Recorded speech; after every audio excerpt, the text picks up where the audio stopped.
ونقص من الأموال والأنفس والثمرات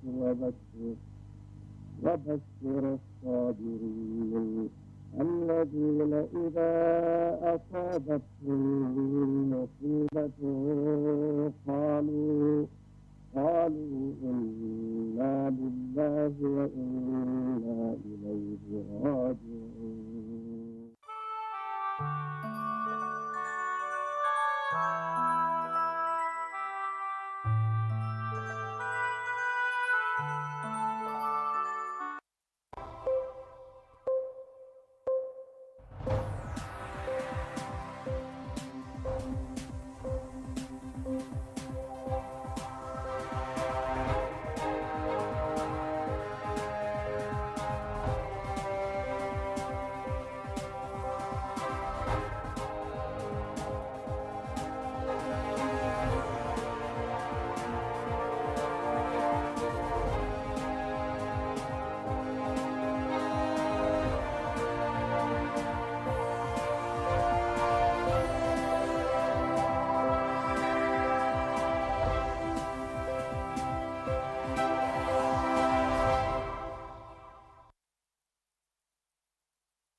Hello there, it's 8 p.m. in Banjul and welcome to the news. In our headlines tonight, a flurry of diplomatic engagements as more ambassadors present their letters of credence to President Adama Barrow. The Gambia joins the rest of the world to mark the International Day of Zero Tolerance on FGM. Veteran musician, educationist and journalist Mamtam Sirnjai dies aged 64. In sports, the Gambia Secondary Schools Sports Association trains teachers in physical education. And in the internationals, avian autopsy reveals flu kills at least 750 pelicans in northern Senegal. These and other stories coming ahead in the news. With me, Fatu Eli Kamaloshi. Many thanks for joining us.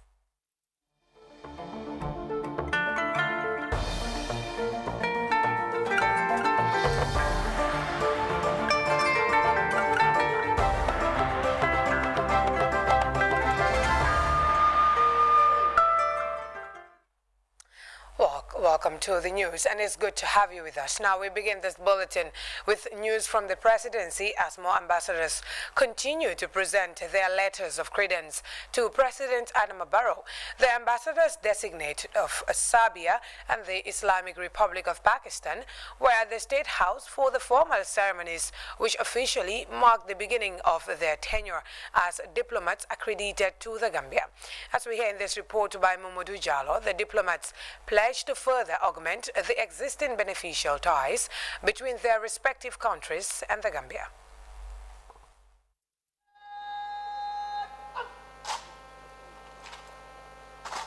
His Excellency Jura Likar, Ambassador Designate of the Republic of Serbia, was formally welcomed at the State House to present his letters of credence. He is the first accredited ambassador plenipotentiary and extraordinary to the Gambia since the dissolution of the former Yugoslavia, and this marks a new beginning in the two countries' relationship. Speaking to reporters after the formal presentation, Ambassador Likar extended warm compliments from Serbian President Alexander Vučić to President Barrow.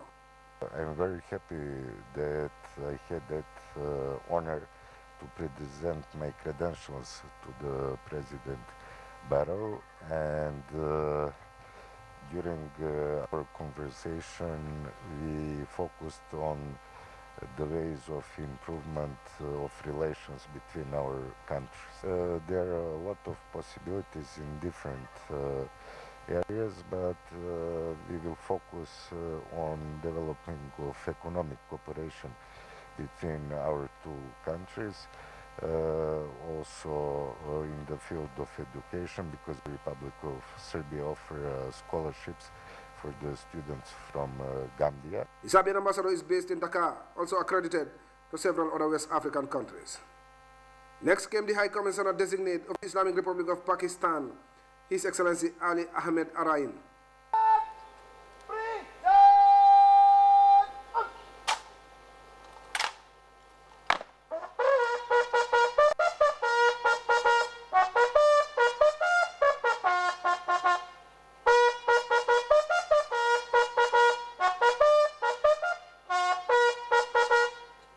was later ushered into chambers, where he presented his letters of credence to President Barrow. The Gambia and Pakistan have had excellent bilateral relations, which span decades, and High Commissioner Arain played to consolidate cooperation in the areas of education, security, and the judiciary. Pakistan has been providing its whatever we can do for Gambia. You know, two of your judges of the Supreme Court were from Pakistan. Right now, the Vice Chancellor of the University of Gambia is from Pakistan. We are also trying to train your officials capacity building, not in the civilian institutions, also in the military institutions. And also we want to improve your infrastructure. What now we have got the company, I just spoke with your president. We can help you in bridging in making the bridges, in making the roads and other infrastructure projects. So hopefully the things will get better. More ambassadors designated are expected to present letters this week. Momo Rijalo, GRTS News. Now, the Gambia has joined the rest of the world to mark the International Day of Zero Tolerance on FGM. The commemoration held at the Sadauda Conference Center in Bijilo was graced by top government officials and stakeholders. Aminata Isa has more. Usually commemorated every February 6th, the International Day of Zero Tolerance for FGM is a day set aside to remember FGM victims and advocate widely against the practice. The Ministry of Gender, Children and Social Welfare and its partners UNFPA and UNICEF joins the rest of the world to commemorate the day. Graced by the Vice President Dr. Aissatou Touré, as well as religious leaders and women organizations, the space was utilized to share very strong messages against the practice. In her remarks, the Minister for Gender, Children and Social Welfare, Fatou Kinte Sanyang, called on all and sundry to venture in the fight. Through the work of the joint program and Government of the Gambia and the NGOs, over 1,000 communities have made public declarations abandoning the practice. The year 2015 to date witnessed an increase in the number of NGOs, more especially those of young people in the campaign. The use of convinced Islamic religious leaders and scholars added impetus to the campaign. The 2015 legislation against FGM is an indication of government putting into practice the commitment it made by signing and ratifying CEDAW, the CRC, and other regional protocols to protect the rights, welfare, health, and reproductive health rights of women and girls. The chairperson of the National Women Council, D. Sawane, said the fight to eradicate FGM requires a collective effort. Enough talking, start acting to utilize and exercise the law and the policies that have been put in place by the government of the Gambia and its relevant partners for the total eradication of FGM. A silent law is a useless law. For how many years this law says FGM is a crime, and yet still no one, barely no one has been prosecuted. What are we doing? UNICEF and UNFPA have been playing a significant role in this journey. Both organizations have invested resources against the fight. The beginning of 2020 has been very challenging, and we know that COVID was a pandemic that affected us on all fronts. But studies have shown that we might have about 2 million additional cases of FGM globally, and it may occur within the next decade. Because schools were shut, parents have girls at home, there's an opportunity for early marriage, there's a chance for that very, very zealous auntie who believes that this practice must continue, even if it's not the mother of the child, to come and get the girl and take her to be caught. This is what we must stop. As we mark the International Day of Zero Tolerance for Female Genital Mutilation, we celebrate renewed hope and resolve to build on our achievements to end this practice once and for all. Our collective hope lies on the criminalization in 2016 of FGM, a decision that underscores the Gambia's commitment to its obligation under the UN Convention on the Rights of the Child and the African Charter on the Rights and Welfare of the Child, as well as the UN General Assembly resolution for the complete elimination of female genital mutilation and cutting, which the country approved back in 2012. Being a veteran in the fight against FGM, the Vice President, Dr. Aissatou Touré, renewed her commitment to the struggle to eradicate FGM, and she as well highlighted the significant role that government is playing.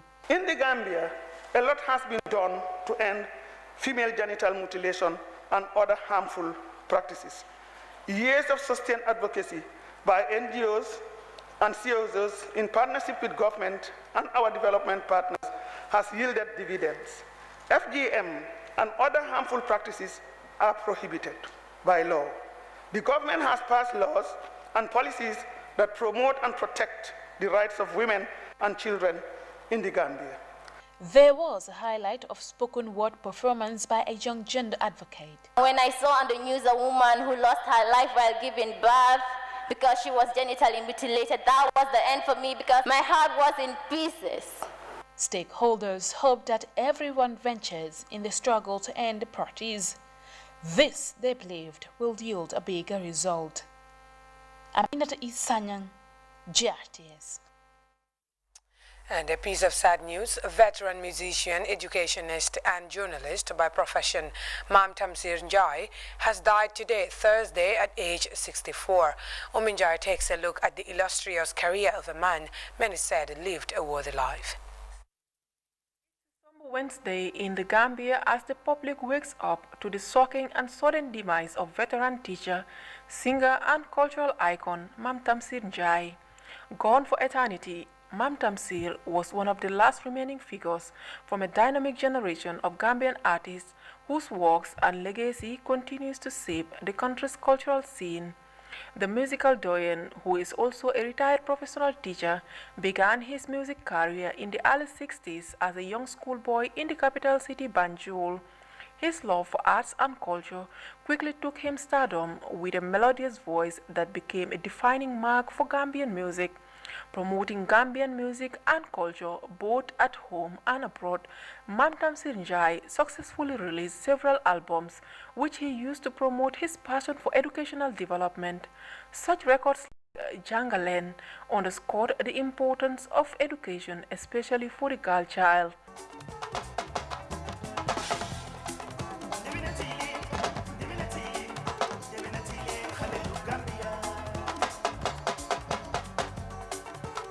On the educational front, where he had a career span of close to 3 decades, Mam Tamsir Njai showed what it means to be a real teacher in a field that set him on a powerful course towards development advocacy. His commitment and relentless efforts to impart knowledge have granted solid foundations to scores of young people who now ply their trades in various sectors. Mam has been a very important personality, who has been working very closely with GRTS when it comes to entertainment, when it comes to the revival of arts and culture, and when it comes to the educational programs that he has been handling on behalf of the Ministry of Education.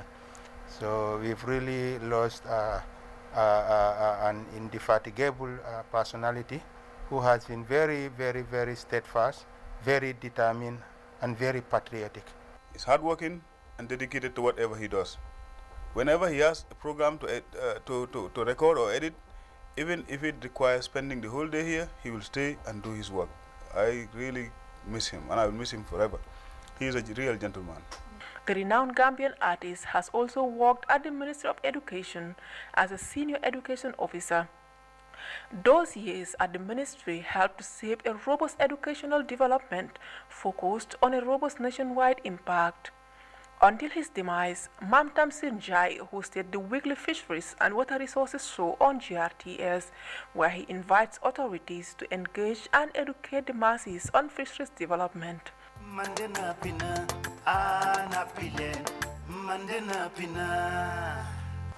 Good evening, viewers. Welcome to our weekly Fisheries and Water Resources Forum. I'm your host, Mamtam Sinjai. A multi-talented Gambian icon has fallen, but Banjul has also lost a great son who helped to bring the city prominence. He was a talented artist. He had a very, very syncopating voice. He understood music. He could read music. He could write music. Also. He was also a proponent of music education, in this country. On several occasions, we've met and discussed his plans to introduce music as a subject of instruction in Gambian schools. His untimely demise leaves a huge vacuum in many spheres. Always the calm and collected individual was how others described the soft-spoken artist and teacher who died a week before his 64th birthday. Gambia has lost a great artist, a talented educator, and a strong exponent of Gambian culture and tradition. On behalf of the National Center for Arts and Culture, I want to convey condolences to his family and to his friends and to his colleagues.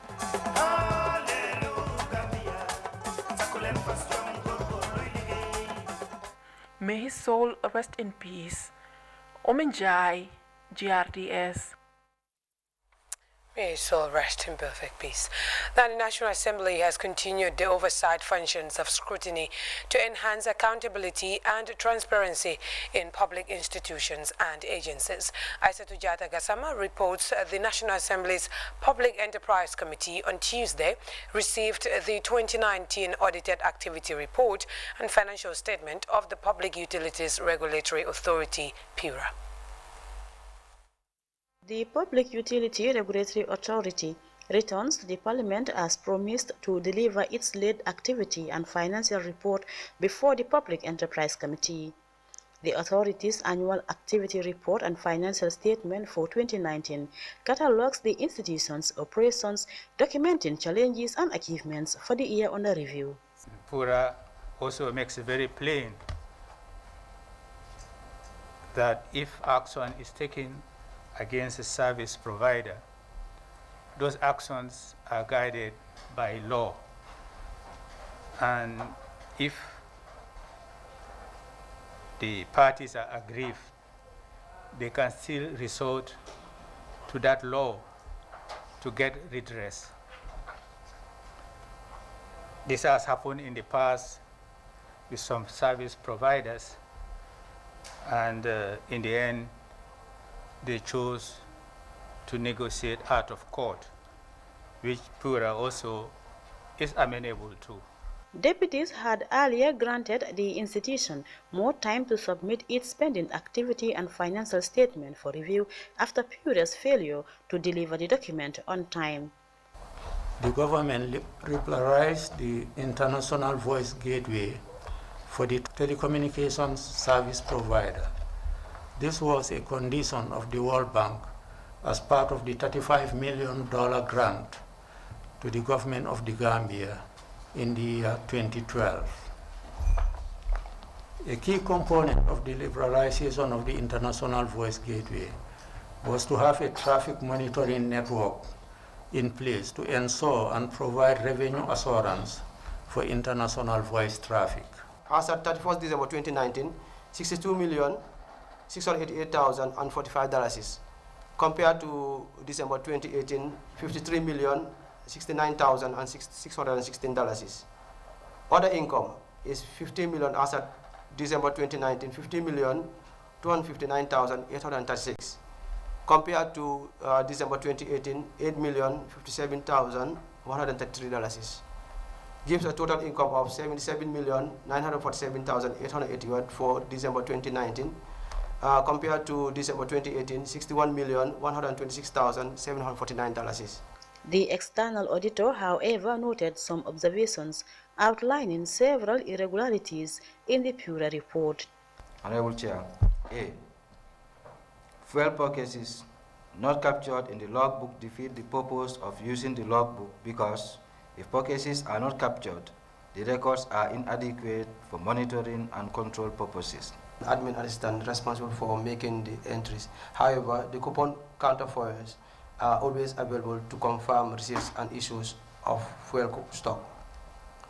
On fuel logbook, running balance not captured, the entries on the fuel logbook required one to deduct the total issues against the receipts at any point in time to determine the current balance.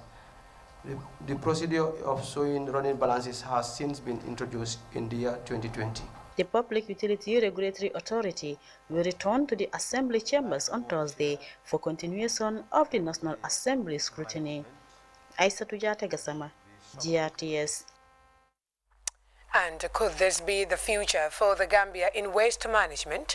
The Mbolo Foundation and the government have launched a €100,000 3-year sustainable municipal waste management project to tackle the problem of waste management in the metropolis. Majan Barrow reports on the Wednesday ceremony which took place in Tujaring.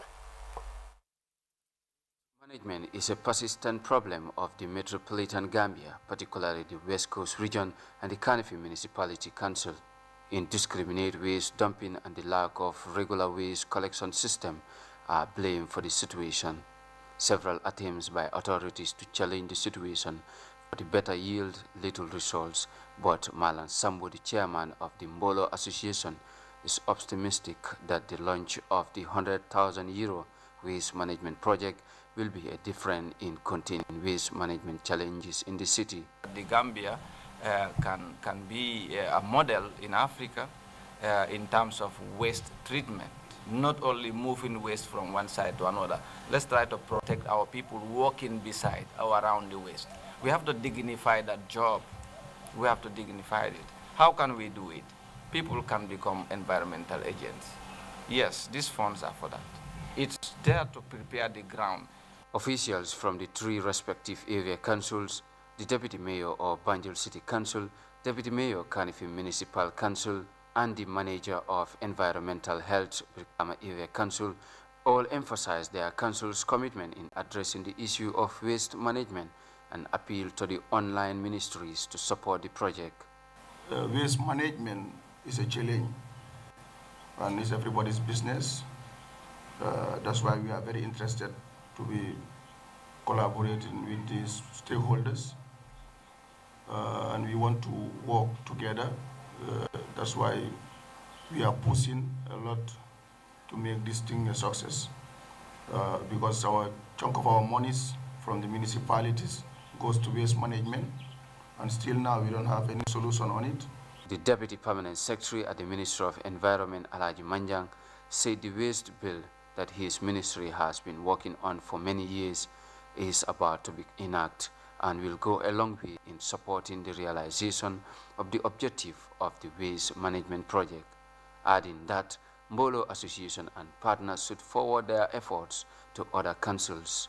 It has never been in the history of the Gambia, environmental management, and of course, waste, to have a legally binding legislation through which we can be able to act and act in a way that is within the confines of a law.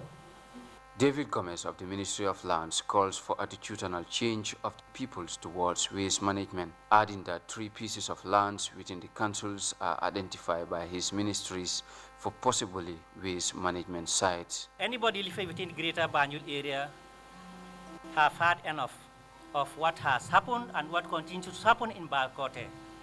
And that is why as a sector we are this time very careful to make sure that we do things in the right way, to make sure that what needs to be done is adequately done so that Balkote is not repeated.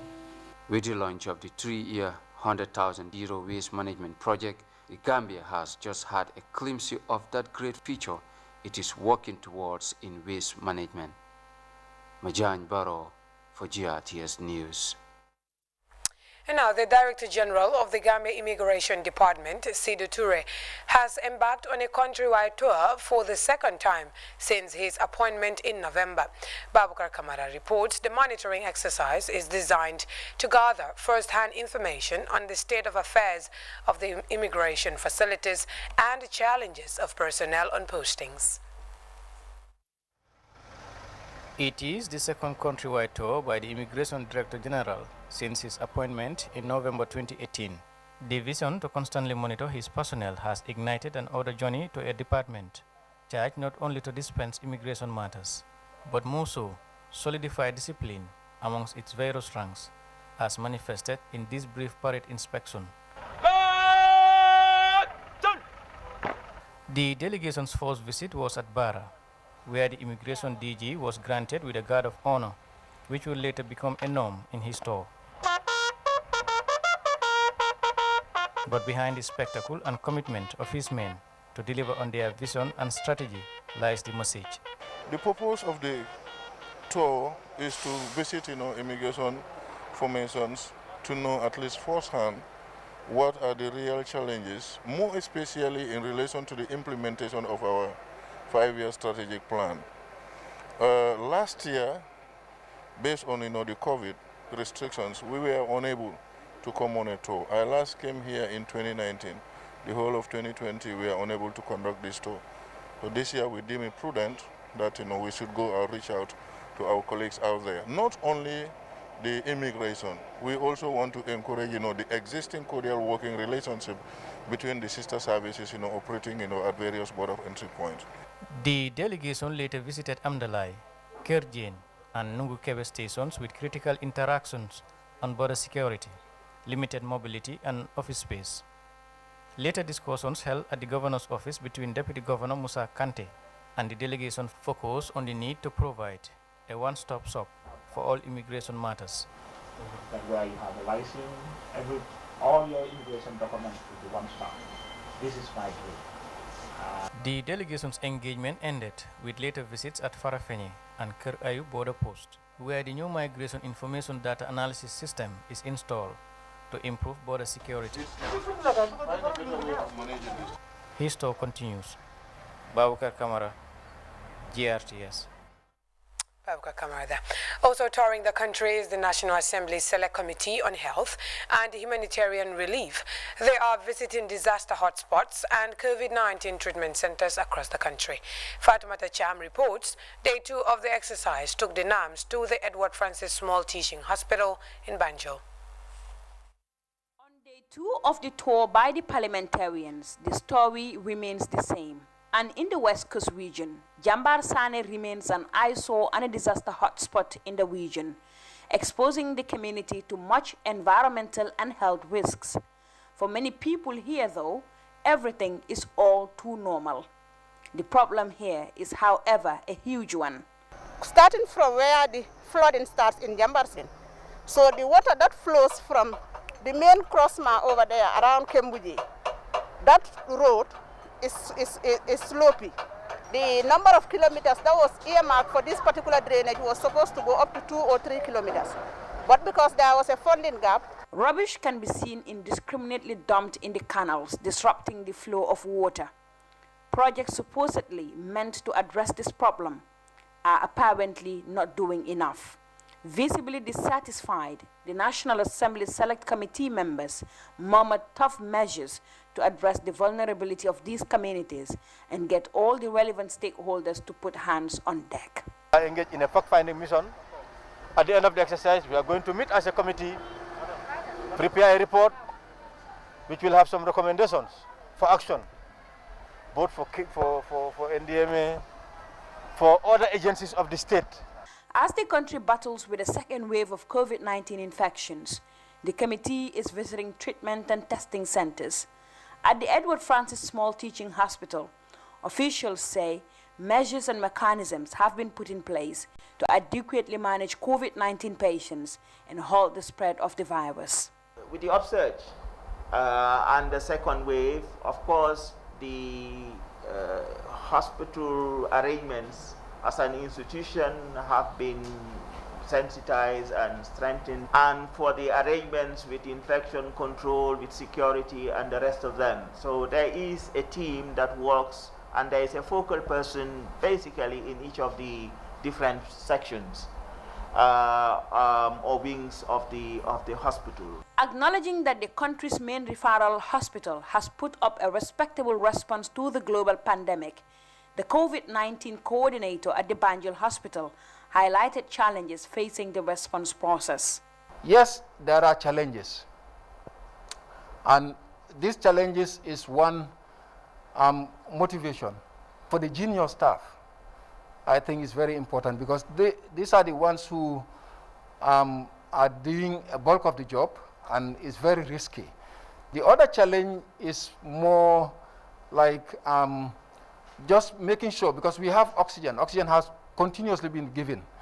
But we just need more of these consumables to be going with it, like face mask and the breathing mask and etc. As the tour continues in provincial Gambia, the expectation remains that solutions will be devised to address these challenges that continue to pose serious livelihood challenges to the people. For GRTS News, I am Fatoumata Cham. Now, a move to improve teaching and learning outcomes as well as support healthcare delivery, a charity dubbed United Kiang Association recently donated learning and medical materials to Kina Senior Secondary School and the village health facility. Lajimbai has the details.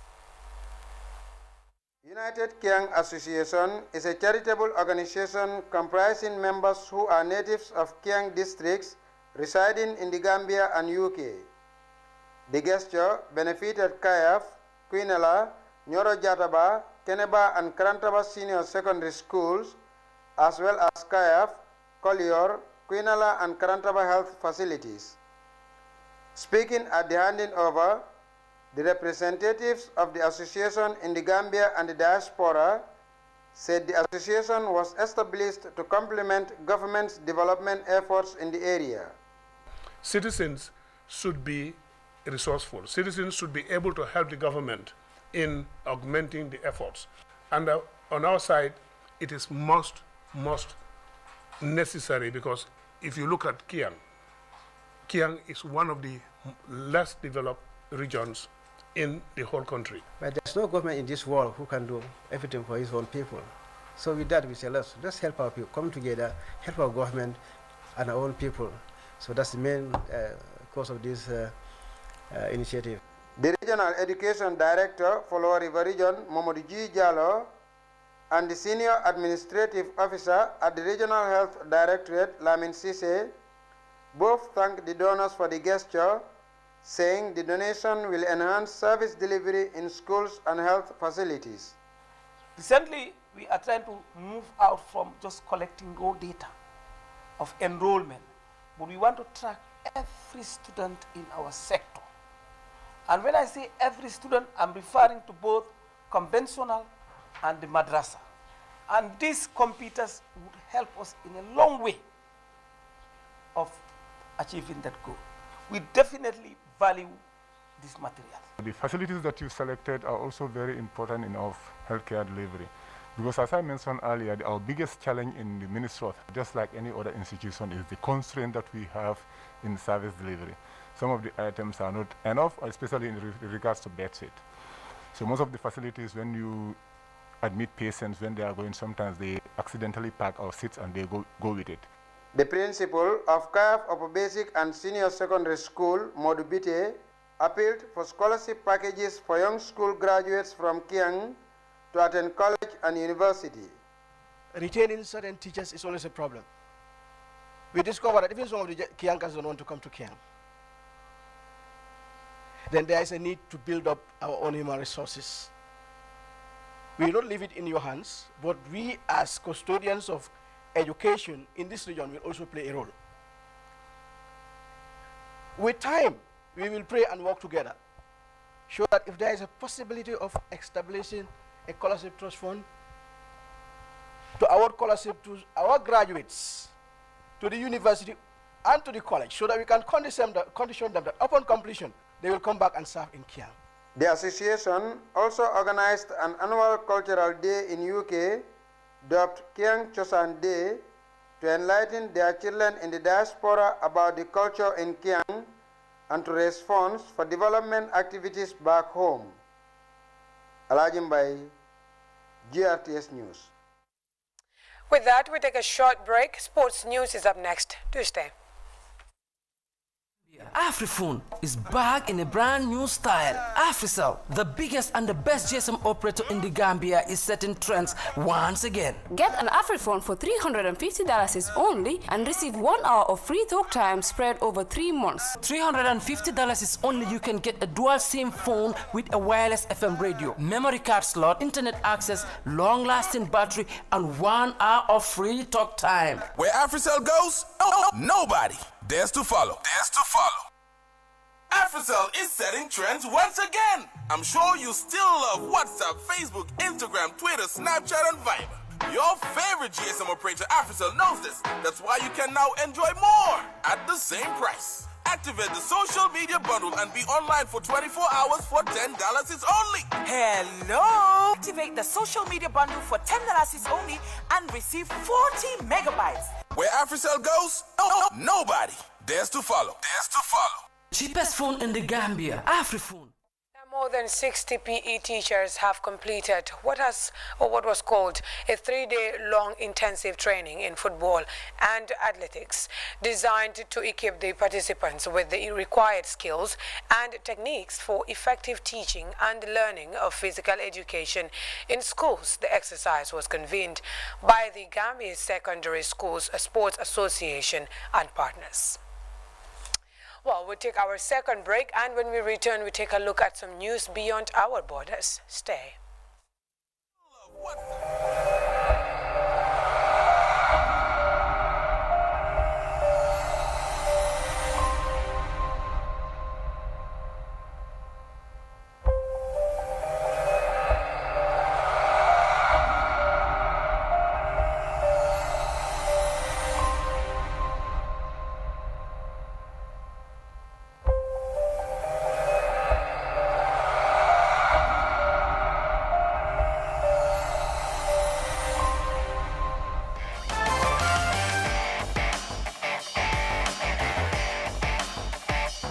One after the other, these physical education teachers were certified for successfully completing a 3-day intensive training in physical education. The participants, numbering 65, were drawn from schools across the country and underwent both theoretical and practical sessions to broaden their knowledge in physical education. They were trained in basic techniques in football and athletics, laws of the game, amongst other things. During the closing ceremony, the Secretary General of the Secondary School Sports Association, Lamin Jame, pointed out the need for such trainings. And we are very hopeful that you'll translate this knowledge gained from this training to your athletes back at your various schools, and then we'll be able to see a great impact of that when it comes to our subsequent competitions. This is the first time the Gambia Secondary School Sports Association, the body responsible for organizing sport activities among schools, is conducting a training of this magnitude for its members, which is aimed at improving the teaching and learning of physical education in schools. Go back and replicate what you have learned. Go back and handle your kids in a more professional manner, so that at least whenever we are back into the field for competition, we want to see standard competitions. Not the local one, but a standard competition. We want to see kids running as professionals. We want to see kids playing football like professionals, because they have been handled by professionals who have got the training. Course instructor Jarvis Turner commended the participants for their commitment and willingness to learn new things during the training. Building the capacity of teachers, it is very important, and it should not have any limitations. Teachers should have their capacities built up to a PhD level, up to their doctorate level, for the simple reason that they have the first-hand touch or contact with the students from nursery school, primary school, junior secondary school and senior secondary schools. The program was held at a time when the Secondary School Sports Association appears to be at odds with the Ministry of Basic and Secondary Education for placing a temporal ban on all sporting activities in schools. And the secondary school sport officials are pleading for a rethink about the decision. We want to urge the authority to use this platform to urge them to at least lift the ban. Coronavirus, we understand, yes, it's in place, but at least let them look at other aspects of it, not only the health aspect of it, but what also the damage is going to cause to the students. It is going to have a very, very negative impact on the performance of the students in the long run. Because if sport activities are being put on hold in schools, then how about PE practicals that is done during WASP examination? How about that? Because that is also sporting activity. It's going to seriously affect it. These PE teachers will now head back to their respective schools, equipped with new knowledge and skills, which they can apply to prepare the country's future athletes and help contribute meaningfully to grassroots sports development, which is the bedrock for achieving excellence in sports. Modest Jallo, GRTS Sports. Modest Jallo there. Now to other news, because in Senegal, avian autopsy has revealed flu was responsible for the death of at least 750 pelicans in northern Senegal. Rangers found the pelicans in January 23rd in the Djudji Bird Sanctuary. The sanctuary is a UNESCO World Heritage Site, providing refuge for millions of birds around the world. More in this CGTN report. The deaths of many pelicans, the Senegalese authorities carried out an autopsy. The laboratory that carried out the study concluded that pelicans died from bird flu. In collaboration with the Ministry of Livestock, the Minister of Agriculture and the Secretary General of the government, we immediately set up a monitoring committee since last Friday. At the moment, agents are in the field to take samples. Precautionary measures have also been taken. The park has been closed to the public. Likewise, all the birds that have died have been destroyed and buried with the support of the Ministry of Health Services. The death of the long-beaked birds has caused concern among the Senegalese people. But government officials have assured the public that they are taking appropriate measures to prevent the spread of the bird flu. There is no need to be afraid, because in this case there is a regional and sub-regional organization that can help us to deal with the situation. In Senegal, we have One Health, which is housed at the level of the Secretary General of the government and which federates all the services concerned by this type of problem. Since the circumstances of the death of the pelicans have been known, all these entities have been working, and the moment will come when all the information collected will be brought to the attention of the public. This is the second time that birds have died in similar circumstances in Senegal in the space of a few weeks. 60,000 chicks died following a bird flu outbreak in December 2020. Thuli Shabalala, CGTN. Well, that was the news. But before we take leave of you, a recap of today's top stories. A flurry of diplomatic engagements as more ambassadors present their letters of credence to President Adama Barrow. The Gambia has joined the rest of the world to mark the International Day of Zero Tolerance on FGM. Veteran musician, educationist and journalist Mam Tamsir Njai has died aged 64. In sports, the Gambia Secondary Schools Sports Association have trained teachers in physical education. And in the internationals, avian autopsy reveals flu kills at least 750 pelicans in northern Senegal. With that, we come to the end of this newscast. Many thanks for the pleasure of your company, and stay tuned for the rest of our programs. We'll be back at 2200 hours for more news. Until then, bye for now.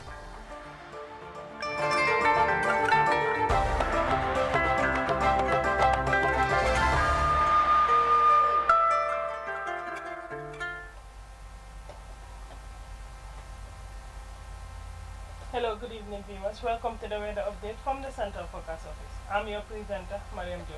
First with the summary. For the past 24 hours, it was cool and occasionally breezy in the morning, while warm, sunny, and slight hazy during the afternoon. Tonight, fairly cool and slight hazy conditions will prevail.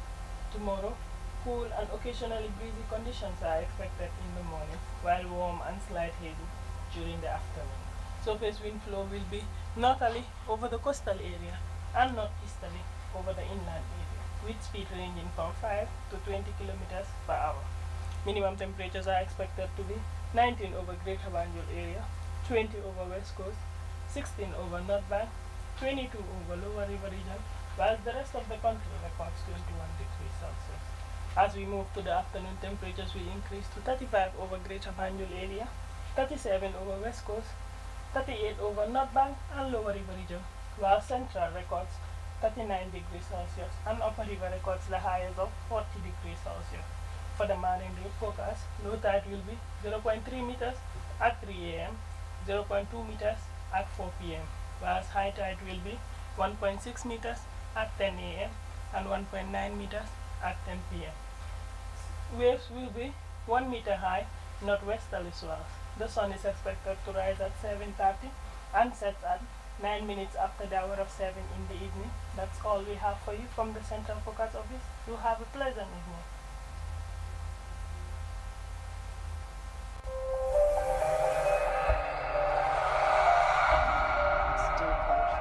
Meet Rebecca, one of the top 8 finalists of the Be a Star Cerealia. From a schoolgirl to a famous star, she rocks with her brand new musical video. Be famous and successful. Be a star of the Gambia. All you have to do is record a video of you singing your favorite song, not more than 2 minutes long. Send the video by WhatsApp to the following number, 22-99944, using an AfriCell number. State your name and where you're from. Be a winner of a fully recorded album and $500,000. AfriCell Be a Star, your road to success.